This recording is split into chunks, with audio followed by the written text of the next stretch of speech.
Okay, this has been bugging me for a while, but the first episode of Doctor Who's 60th anniversary celebrations made me feel compelled to speak out. It wasn't the best, but is it worth one of your rants? You better believe it, Gigi. I mean, why does it seem to be a policy these days for franchises to alienate their fan base? Hit it. Right, this is about representation, and in a way, Doctor Who's latest episode, The Star Beast, shows how to do representation right, and how to do it so wrong. I'll get the popcorn ready. This episode prominently showcased a transgender character portrayed by Yasmin Finney, herself a transgender actor. And what's wrong with that? Nothing.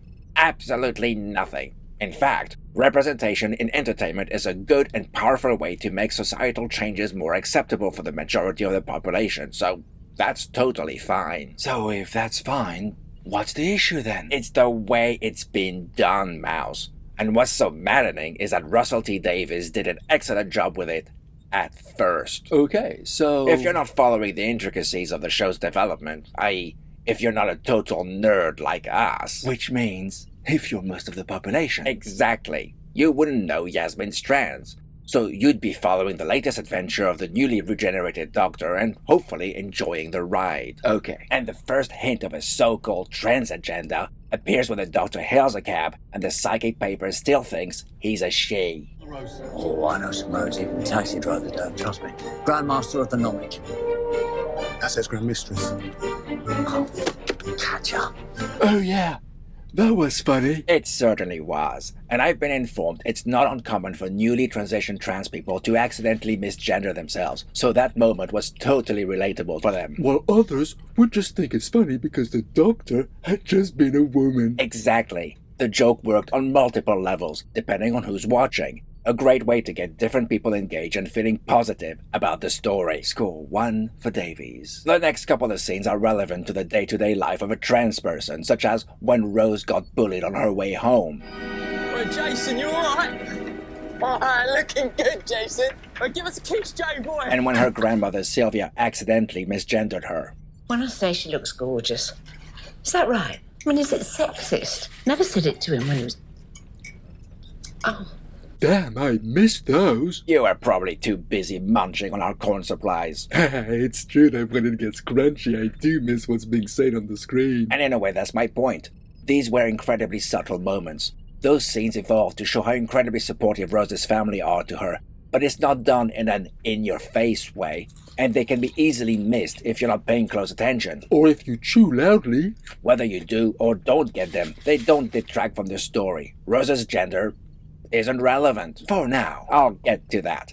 For now, she's just a character in an adventure, just like all the others. Okay, so far, so good. Most of the episode dealt with that situation in a subtle and positive way, treating it like it's a natural part of life. Score 2 for Davies. And then there was a more overt scene when the Doctor tries to help the Meep. I promise I can help him get home and then you'll never see me again. You're assuming he as a pronoun.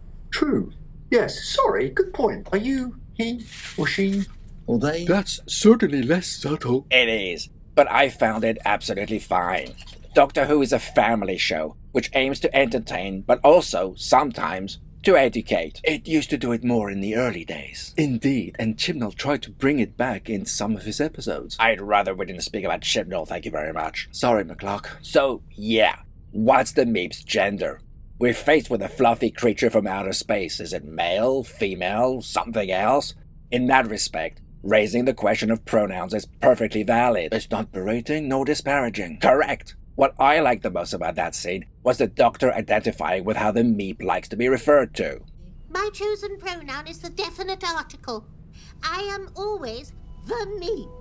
Oh, I do that. And all of a sudden, the question of pronoun becomes normalized. After all, we've followed the Doctor for decades, and whatever they looked like, they've always identified as the Doctor. So, if we're okay with that, we should automatically be okay with the Meep, Rose being a she, all of it. That's actually quite clever. I think it's fair to say that most people aren't aware of the whole trans debate, and if you're going to educate viewers within a family show, you do so positively and subtly.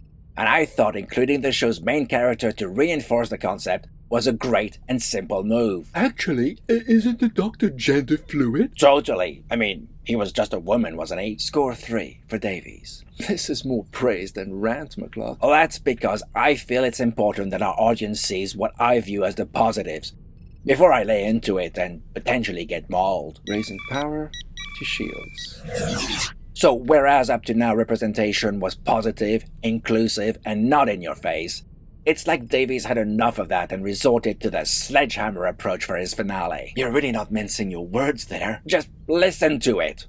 We've got all that power, but there is a way to get rid of it.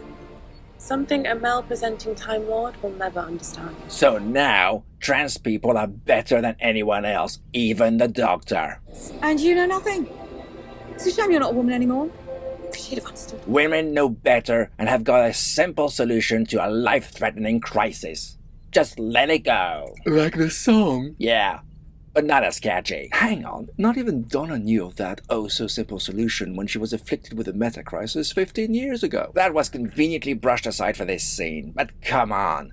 Why is there a need to bash the main character to make your point? This is the Doctor who saved the planet, the galaxy, heck, the whole universe, more times than even he can remember. But now he's an idiot who doesn't understand what women can do? We're talking about this guy, right? You should know by now when you're winning, and I'm in the room. You're missing something. We've seen him get the better of countless opponents. We've seen him being on the side of what's right for decades, fighting for the oppressed. Well, most of the time. I told you, we're not dealing with the Chibnall era. Sorry. Only now he can't understand something because he's no longer a woman? Oh, and let me remind you what kind of a woman he was. This is what she told Graham right after he confided in her about his fear of his cancer returning. I should say a reassuring thing now, shouldn't I? I'm just going to subtly walk towards the console and look at something. And then, in a minute, I'll think of something that I should have said that might have been helpful. I wouldn't call that role model worthy. That scene is what finally put me off that version of the Doctor. Not because of her gender, but because of the terrible, appalling writing. And are the producers really putting it forward that that Doctor would have known more than any of the other incarnations solely because she's a woman? That was a pretty crass line. The whole scene was crass, starting with Rose condescendingly saying, We know everything, thanks. The lip of that girl! This isn't some stupid human. This is an alien who, by then, has lived billions of years and who had once said, We're billions of years beyond your petty human obsession with gender and its associated stereotypes. By belittling the hero of the story, Davies is needlessly getting the backs up of many fans, even those who could have been on board with the concepts he was presenting, because he's just attacked a character the audience loves and who they turn to watch save the world once again. They've identified with the Doctor and his many struggles through the years. He's larger than life, someone to look up to. Well, except for... Commander, what did I say? Don't bring up the Chibnall era. Sorry. Only now he's being presented to be just a dense male who's incapable of solving a problem. Why? What does that achieve? And why would you want to follow and identify with such a character now? Hang on. Didn't you just say the Doctor was gender fluid? Yeah, that's because he is. And Rose, a trans woman, just dissed a gender fluid person. Yeah, I heard some trans people weren't too pleased with that either. So Davies managed to piss off people on both sides of the argument. That takes some skill, I'll grant you that. Which probably accounts for the Rotten Tomato audience score. Could be. But you see, I bet the BBC will blame that on toxic fans, absolving themselves of all responsibility and label all the haters as some kind of ist or phobe. That does seem to be the growing trend. Whereas really, it's because the story was badly written and horrendously condescending by the end. And the ending is what the audience are left with by, the end. How would you have ended the episode if it was up to you? I'm not being paid enough for that. McCluck, you're not being paid at all, in fact. Oh, I don't know. I think, to not water down the impact of Donna's previously beautifully heartbreaking and tragic story, she should have died, really. Or they could have come up with some technobabble, which meant she had to travel with the Doctor to a planet or something to get cured. And off they go for another adventure. Yeah, that could have worked too. To be honest, anything would have been better than what we got. Letting go of a serious medical condition as if it's nothing just because you're a woman who chooses to. Just like that. Pull the other one. How would that be helpful to anyone watching this who was dealing with a lifelong health problem, and to the people around them?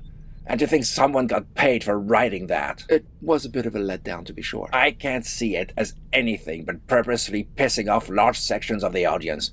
And yet, earlier on, as we've seen, they were doing a pretty good job at inclusion. It's a bit of a puzzle, to be sure. You know, I'm going to stick my neck out. Pretty dangerous thing to do for a chicken. Well, I'm doing it anyway. I bet most trans people don't want to be portrayed as superior or better than anyone else. They just want to be accepted for who they are. Artificially raising this minority at the expense of the purposely denigrated majority will only create needless animosity and conflict, and put off a vast portion of your audience. What's the point of that? Why is that the chosen path? Don't people understand anymore that fans are the lifeblood of a show? If you piss them off and they don't come back to watch more, your show's dead. Why create conflict to further an agenda when you've shown you're adept enough to integrate your chosen message without being so blatant, crass, and alienating? Wow, you're getting pretty angry for what is essentially just a show. I'm not angry, Mouse. You wouldn't like me when I'm angry. Nah, I'm just disappointed. You don't educate people through the visual medium and get them on side by berating them. Anyway, I think I've made my point.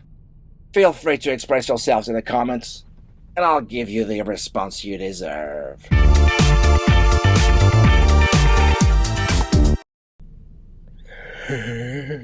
You sure do like popcorn, don't you, Gigi? Like it? I love it. You do know we need corn to put in the intermatrix chambers so it mixes with the anti-corn to power the ship, right? Of course I do, silly. That's why I got this from the engineering stockpile. And did you happen to notice how many bags were left in the stockpile? Yep, this was the last one. Why? Oh, no reason.